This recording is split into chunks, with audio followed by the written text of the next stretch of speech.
listen, this might be a little weird, but I'm doing a little story time, part 2. So to see the first half, just go on my page.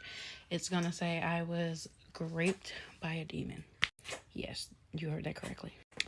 So continuing on, not even continuing on, but really just going and explaining, because I've had some people ask me some questions on my YouTube channel regarding this. So I'm gonna try to like give a little explanation on the spiritual aspect of things.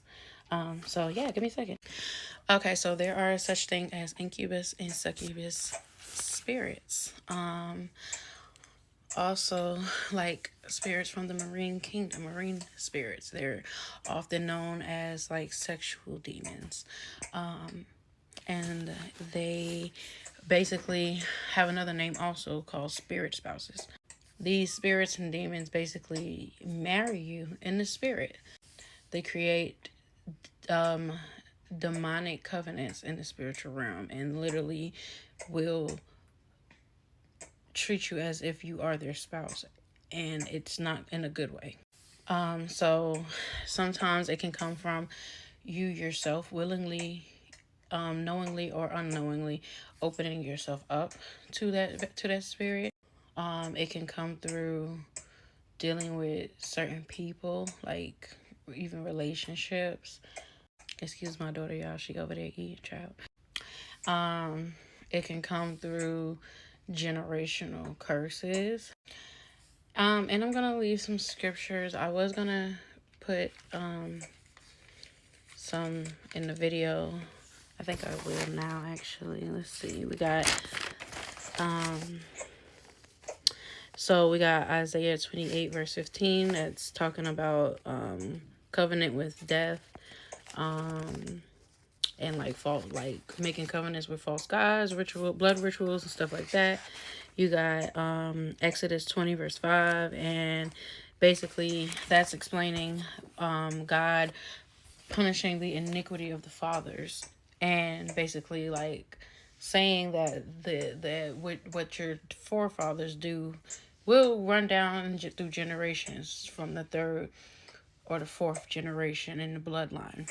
So for everybody who says and thinks like, oh, this is my life and I don't care, I do what I want, don't worry, yeah, you probably should rethink that, because the decisions you do make will affect the future lineage in your bloodline.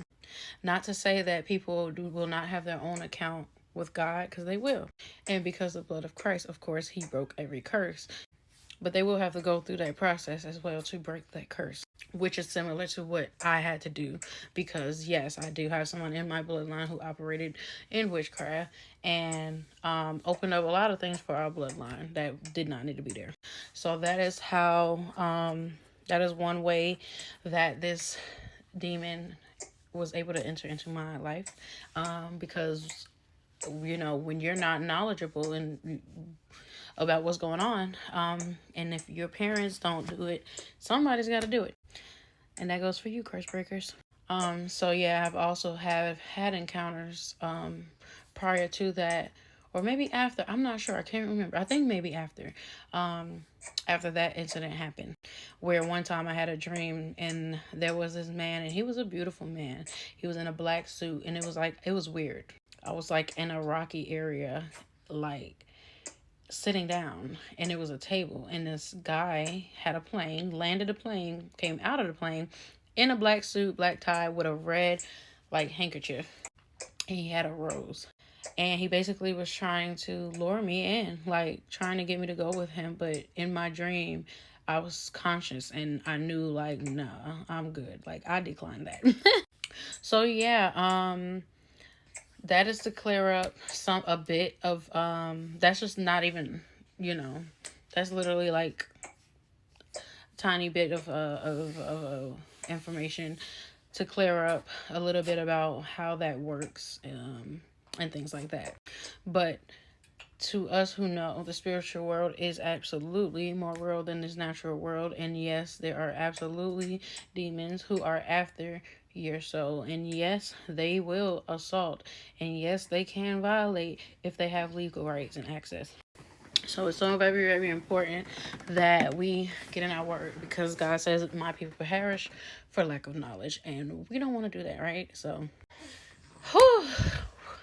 So yeah, guys, that is a little bit of how that works. Again, you can go look and find the video titled "I Was Graped by a Demon." And yes, God bless you guys. Good night. Oh, and another thing, they also can affect marriages, relationships, can bring about unexpected illnesses, and all those things. So definitely something to be prayerful about. And yeah, these things are real. Other people have absolutely experienced this, and you just, it's a real war out there, so stay blessed, stay covered, keep your full armor of God on, and for real this time, good night.